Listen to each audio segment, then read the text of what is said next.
Let's begin.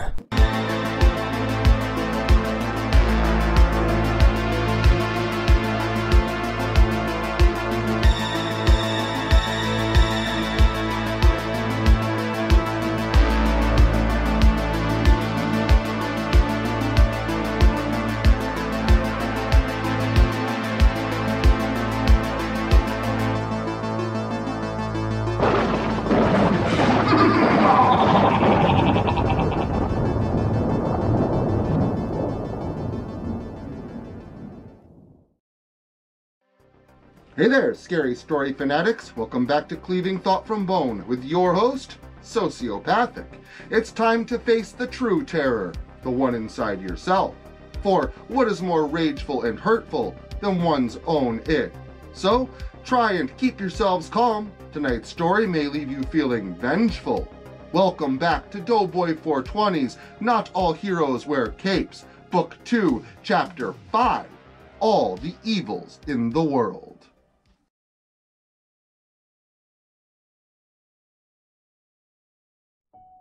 After lust got to me, I was left with a question that I kept asking myself. Was I as bad as the ones that I fought against? Was I just another monster? It was a question that I struggled with at one time, but after all the things I had done, all the evil in the guise of justice, I was pretty numb to the truth. I was a killer, too. I knew that I was a monster. I knew that wherever I went, death followed. And it wasn't long at all before the next target made themselves known. I had gone to the mall with my daughter to pick up a new video game that she'd been wanting, and this is where shit hit the fan. We were on our way out of the store after making our purchase when an argument broke out. Two mothers began yelling at the play area, where parents could relax and children could play on playground equipment that was all set up at the center of the mall. The argument quickly evolved into a full-on fight, the women punching each other and pulling hair. Then, this was followed by their significant others joining in, as two men started punching and kicking each other without any provocation, beyond their wives throwing fists. Soon, an all-out brawl began, women clawing at people's eyes, causing them to pop inside their sockets. Full-grown men threw children through storefront windows. Children were biting and hitting each other. A bunch of security guards attempted to stop the brawl, but soon they were too drawn into the madness, pulling out clubs to beat people into a bloody mess, and drawing stun guns to electrocute mall-goers until they wet themselves. It was all-out chaos, and just as suddenly as it had all started, it passed, and everyone began to calm down. And in the shock and shame of what they had done, they began to help each other, all of them seemingly in a confusion over what could have driven them to the anger and madness they felt. I asked one of the security guards what happened, and he looked at me with a glance of shame, before explaining to me that he went over to a group to break up the fighting and was hit by a feeling of sickening rage. He barely looked up from the ground as he explained, anger so intense that his abdomen tightened up and made his stomach feel ill. His body hyping him up to wage war against everyone in sight. He said that he just felt like he wanted to kill everyone and anyone. He was hit with every thought of hate, and it disgusted him. He said that he wasn't that type of person at all, but it was as if every evil thought in Pandora's box was made real in him. Racism, sexism, homophobia, maiming, murdering, burning, and bludgeoning. He despised everyone and wanted everyone dead. His eyes filled with tears, and he began to tremble as he explained the horrible feelings that he felt and the maddening thoughts that filled his head. The place was a blood-filled disaster. Tables were overturned. People were helping to lift heavy playground equipment off of children. People were plucking shards of glass out of their skin, and everyone was going around trying to assist each other, apologizing all the while for their previous actions. My daughter was fairly unfazed by what she had witnessed. She went right home and started playing her video game as if nothing happened. After the things that she'd been through because of me, I really wasn't that surprised. I wouldn't be winning any Father of the Year awards. Eidolon had heard about what had happened at the mall on the news and knew we were there, so she was waiting for us to make sure that we were okay. Oh, thank God you're safe. She hugged my daughter and I before the young one went off to play her new game. What the hell happened? Eidolon asked me. I don't know. Everyone just lost it. I asked the security guard about it, and he told me he just wanted to kill everyone. He hated everyone for every horrible reason that you could think of. I explained to her. Wait, so everyone just started rioting for no reason? Yeah, they all just lost it. Well, if we're dealing with the 7 deadly sins, then I would say you just met wrath. Or at least saw what they can do. Yeah, that would be my guess too. Alright, so we've stopped a guy that turns people into gold, a guy that grants messed up wishes, a guy that makes people so lazy they die, and a girl that can be anything anyone wants her to be. And now we have someone that turns people into lunatics. Great. She explained with a sigh. Goldilocks was greed. The genie was envy. Naptime was sloth. The girl was lust. And now, people were filled with so much rage that they wanted to murder. Eidolon was right. This is bad. These guys are on a whole different level when it comes to the demons that inhabit them. All the more reason we have to stop them. No, I don't think you understand. These are the big guys. Satan, Lucifer. Aren't they the same thing? No, Satan is murderous. Lucifer is prideful. He thought he knew better than God. Oh, okay, I said, still not entirely understanding the severity of it all. Then, the shit hit the fan once again.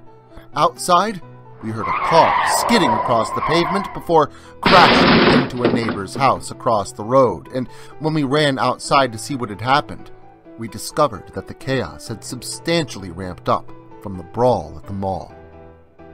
There was a young boy with a lighter and an aerosol can, lighting people on fire. They didn't even care. They just burned, screaming in pain as they drove their fists down into the crushed faces of their broken-skulled neighbors. An old lady came running down the road with a gardening trowel, which she drove into the neck of Roger next door. Frank, from around the corner, plowed his truck through a mass of people, their bodies being tangled up within his wheel wells and smashing up through his windshield in the process. Stephen stumbled across the road out of his house with a knife driven into his chest, still fighting the driver of the car that had crashed into his home. Everything was going to hell, and I immediately thought of my daughter. I turned to find her standing at the foot of the stairs, glaring at Eidolon and I out the front door. She immediately ran towards us with a knife in her hand. Eidolon quickly reacted and restrained her with a pair of shadow hands before blinking her back into her room and locking her there in the shadows. She then began to work, separating as many people as she could, pulling people into their homes or blinking them out of the neighborhood entirely. I started scanning the area to see if anyone looked out of place, and she was pretty easy to spot. There was a younger woman, probably in her 20s, just standing there in the chaos, paying no one any mind. She wore a white hoodie and blue jeans, and even in all the fighting and bloodshed, her attire remained completely pristine. She saw me glaring at her and took off, and I gave chase after her. As she fled, the people behind us fell to their knees and began apologizing to each other, their attacks ceasing and their hatred coming to a sudden end. As we ran through the streets, her mere presence caused scuffles and anger as she passed by any living soul. Even animals were affected when I saw a dog break its chain and rip a chunk out of their owner's arm as he beat a woman's head in with a wrench. I chased her across Court Street Bridge, which was the worst place for her to go. Cars smashed into each other, causing bodies to fly through windshields, where they crumbled and broke upon the pavement, skidding along the road with streaks of blood, only for some of them to get up and pull other drivers out through the side windows in order to break their bones as well. People drove off the bridge in an attempt to kill passengers in their cars. It was a bloodbath. People had gone completely mad. Tire irons and jack handles came out of vehicle trunks to be used as weapons. Metal tools being swung about, crushing skulls, and being driven through flesh. The woman jumped the divider between the road and the pedestrian walkway in order to flee through the chaos. I followed her. People swung at me and I avoided them. As I passed by them, I was hit with globs of blood, but the girl still remained untouched, completely clean. As I followed her through the horror of her anger, I thought of a name for her when I finally caught up to her. Vex, for the anger she caused. But I didn't have time to imagine my victory. I had to make it real myself. She passed by officers that had a family pulled over, a family that was then executed by quick gunfire from the two cops. Horror and anger filling their hearts as they let loose on the family of four. I had to stop her quickly to prevent any more needless deaths. She was completely out of control, and so many people were being hurt. So many people were losing their lives, losing their freedom over things they had almost no control over. She had to be stopped. When I rounded the corner, and I almost took a tumble thanks to the residual effects of nap time, causing my leg to give out and drop out from under me as I ran, but I was luckily able to regain my composure and maintain my balance around the corner. I followed her through alleyways where homeless people threw each other into barrel fires and broke bottles over each other's heads before then turning and stabbing yet more people with the broken ends of the glass containers. The emergency rooms would be full that night, and I knew that not everyone would be able to get the medical attention they needed, and the death toll would be huge. The girl eventually ran into a dead-end alley where I had finally cornered her. There was nowhere for her to go. Stop! I'll use my powers on you too. I'll make you kill your friends. I'll make you kill your family. The young woman threatened. Your powers won't work on me. I lied. Her abilities did not work as well on me as everyone else, but as I approached her, I could feel an intense anger growing inside of me, and it was everything I could take just to control my hatred. Stop! I swear, I'll kill your kid! She yelled, backing against a brick wall of a building. You won't be hurting anyone ever again, I said, before reaching toward her. Please, I don't want to do this. It just happens. The young woman said, as she cowered down against the wall in fear. I stopped, not knowing what to do. You can't control it? I asked her. No, well, a little.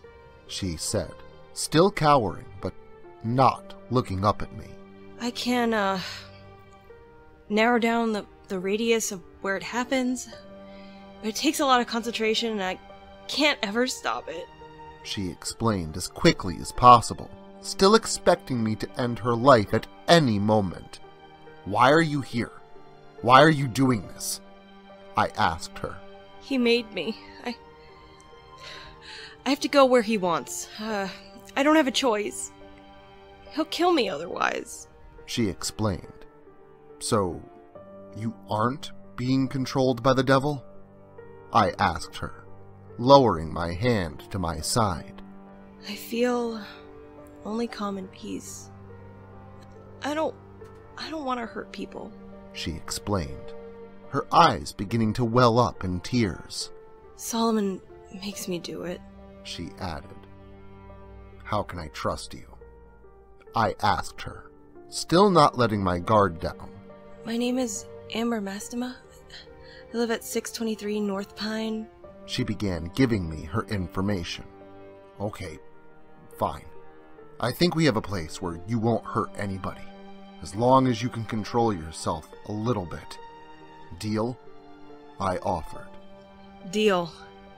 Please. Anything is better than what he makes me do. She sobbed a bit more, before throwing her arms around me.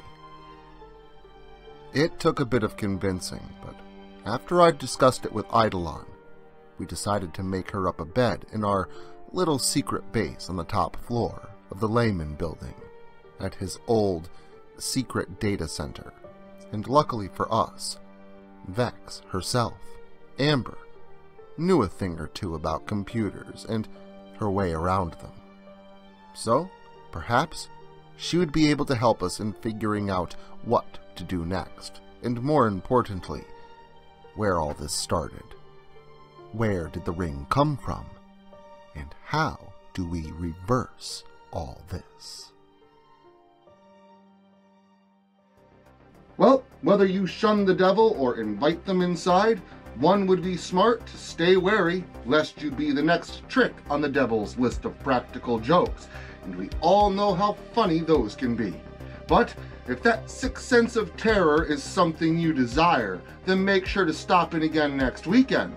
And until then, make sure to like, share, subscribe, and turn on notifications so I can catch you all again next Saturday.